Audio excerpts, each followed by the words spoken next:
All right, y'all. I have some exciting information that I wanted to share with you. Your Wi-Fi can see you. Oh, good.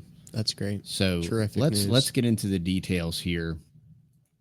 This is brought to you by Bomb Thrower, and you can check out his Substack. He's got lots of great stuff over there. But your Wi-Fi can see you. When police suspected Danny Kylo, an Oregon man, of growing cannabis in his home, they drove to his house with thermal imaging device to scan it. They found hot pockets, not the things that you put in your microwave, those gooey bags of synthetic pus that they try to say are like microwave pizzas, not those hot pockets. No, they found hot pockets of thermal imaging, which were used to obtain a search warrant and subsequently bust Kylo. Fortunately, a 5-4 Supreme Court decision ruled the scan an unlawful search under the Fourth Amendment, requiring a warrant the police did not obtain. Score one for privacy, but the government is about to have a far more controversial and dangerous tool at its disposal to monitor what's going on inside your home. Oh, good. Unlike a thermal imager, this device is already in your home and you put it there. This is much like the Internet of Things and the Internet of Everything and all of this 5G stuff, the Internet of Things, right? So if you were worried about your iPhone listening to you or watching you or little micro cameras, just don't worry. 3-dimensionalize that. Yeah. So how it works. Wi-Fi is an electromagnetic waves in the 2.4 and 5 gigahertz range.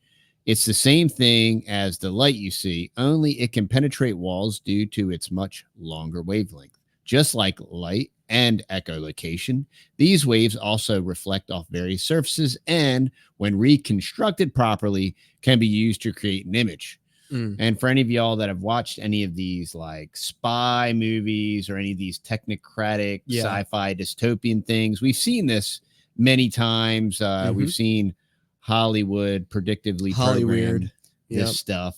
You know, like we know that you can, they can send a laser on a window and then recreate the audio from inside the room. They've been doing that for a very long time. This is like that times 10. Yeah, just a little bit. Development of this technology goes back to at least as far as July of 2005, when researchers claimed at an IEEE symposium that they had created an ultra-wideband, high-resolution, short pulse imaging radar system operating around 10 gigahertz. The applications for which were explicitly for military and police use, providing them with enhanced situation awareness. A few years later, in 2008, researchers at UC Santa Barbara created an initial approach for imaging with Wi-Fi that they presented at IEEE-ACC, because you have to have lots of acronyms in order for any of this stuff to work. A year later, they demonstrated the feasibility of this approach. The race is on. Sensing the potential of this new surveillance technology, other researchers began piling on. Progress was initially slow, but in 2017, 2 researchers in Germany demonstrated the ability to do Wi-Fi imaging using techniques borrowed from the field of holography. According to Philip Hall, an undergrad student and lead study author who worked with Friedman Reinhardt of the Technical University of Munich to develop the new method, the past few years have seen an explosion of methods for passive Wi-Fi imaging. At the time, the technology could only make out rough shapes of things. If there's a cup of coffee on a table, you may see something is there, but you couldn't see its shape, Hall says. But you could make out the shape of a person or a dog on a couch. Really, any object that's more than 4 centimeters in size. The controversy begins in 2018. The team at UC Santa Barbara published a paper entitled "Et tu, Alexa?" examining the potential threats of this emerging technology. They examined the problem of adversarial Wi-Fi sensing and the risk to privacy resulting from the widespread deployment of wireless devices, which could be used to track your precise physical location, movement, and other physiological properties. Fortunately, they also propose some countermeasures for defending against such attacks to reduce the quantity and quality of the Wi-Fi signals captured by the attacker, such as geofencing and rate limiting. These methods are not as effective with IoT devices, though, due to the frequency with which they make transmissions.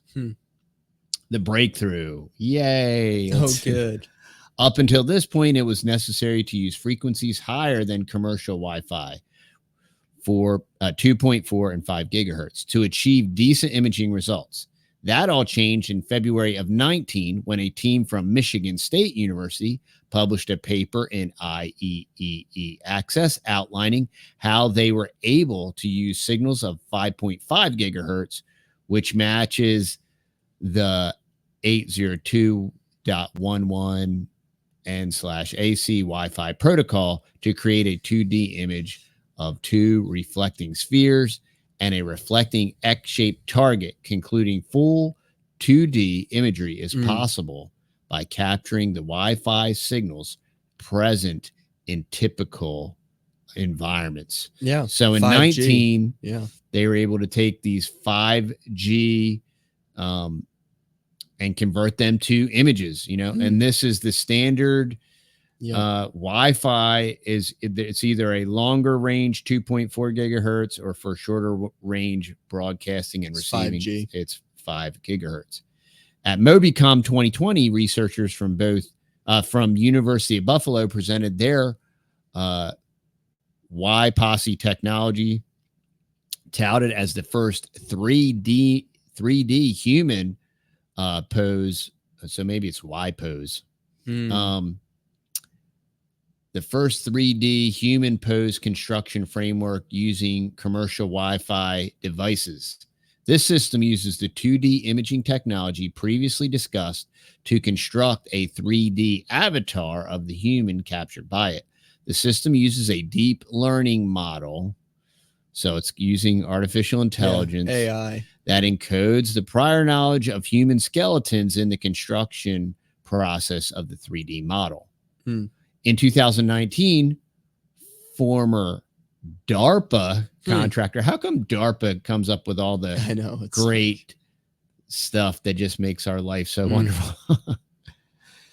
Former DARPA contractor Ray Liu launched his first commercial product in the Wi-Fi sensing domain, pitched as a way of making the world safer. Think safe and effective. Yeah, for real. Think every time they tell you that your life is going to be safer and that you are going to be healthier and they are going to make you smarter. Think Neuralink, think brain chip, think all kinds of great things that are happening to many people that are choosing these things. The original military and law enforcement usages mentioned when this technology was born in 2005 were cast aside. The company claims the technology is so accurate that it can sense your breathing using nothing but standard Wi-Fi signals. Golly. And that was in 2019.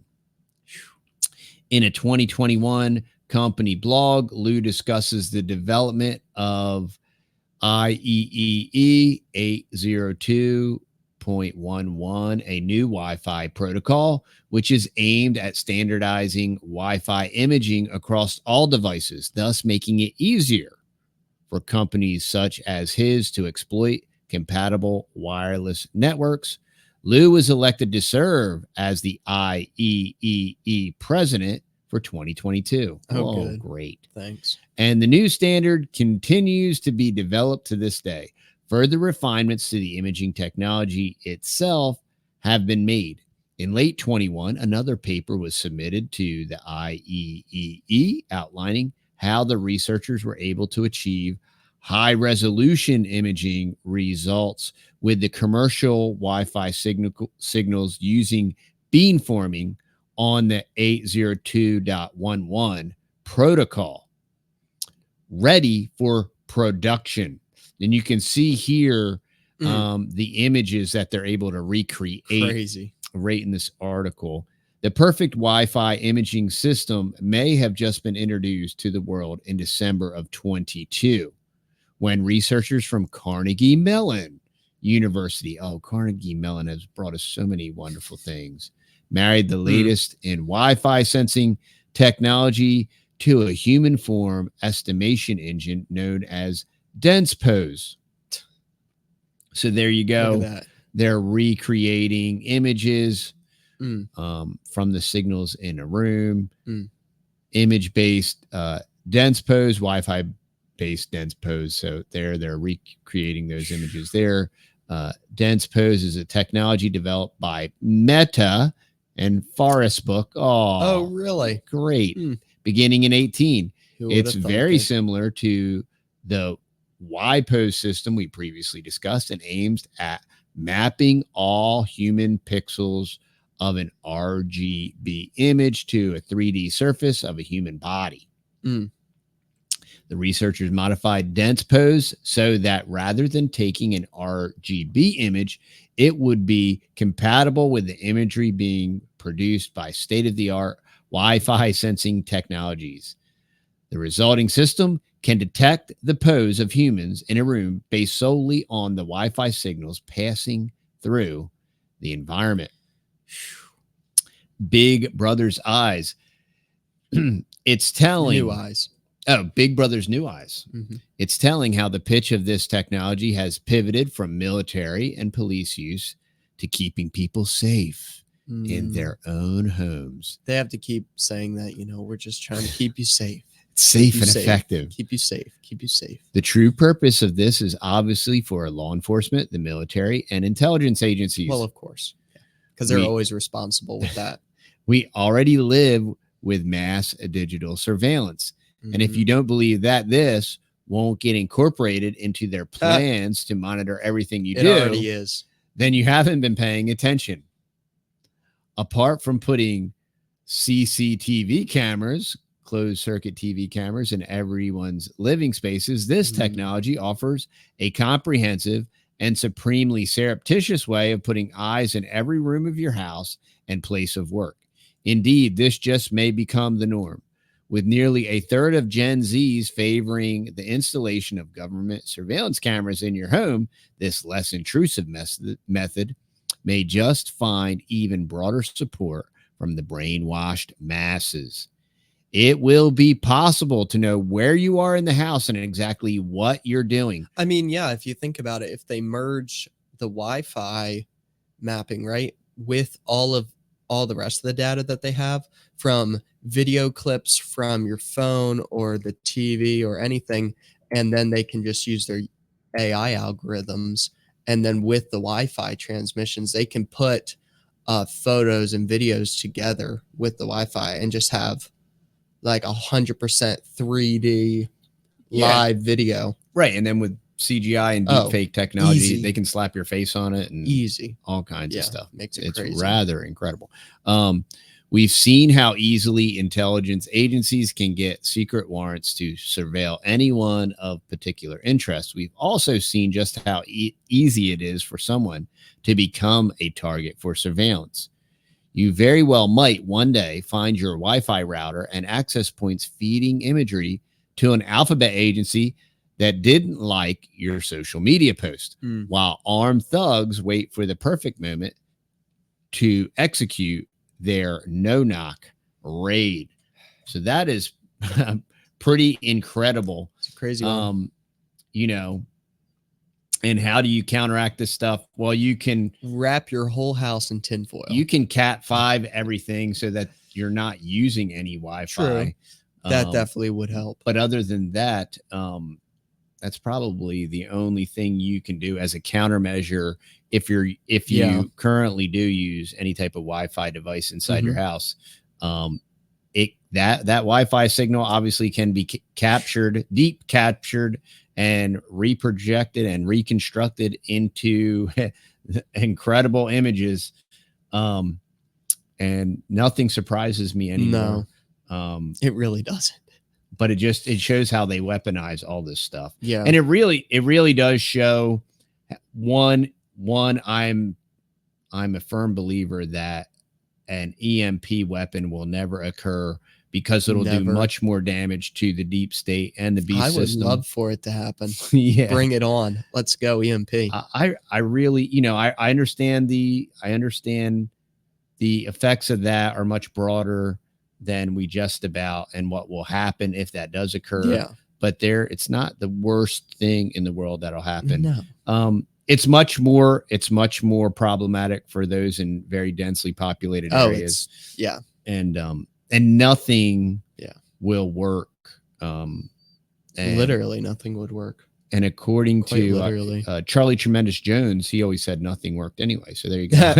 That's a good one. Nothing works. But all right, y'all. I wanted to bring you that really quick video. We saw that and we were like, what in the world? That really quick article. Yeah. It's and nuts. I was like, that is incredible. This is a value for value proposition. If you do enjoy our content, please go on over to TheTexasBoys.com. Yeah. If you're in the Northeast Texas area, we're still taking beef orders. Yeah.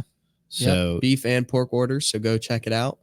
And there's some non-vaccinated honey over there, and our very large coffee line and tea line that we sell over there with our organic CBD coffee and Lion's Mane coffee. And I know y'all have been absolutely loving that. And I think that's all it. And hopefully we just video. Signed up for the pro version of StreamYard. Hopefully we'll continue to improve the quality. Restream was a major bummer, let down. It just never worked well and right. So now we're with StreamYard Pro. So hopefully we'll continue to improve the audio. Hopefully video, StreamYard won't let us down. And the quality of our content. So all right, y'all. Y'all have a great day. We'll see you on the next video. All right. See y'all later. Bye-bye.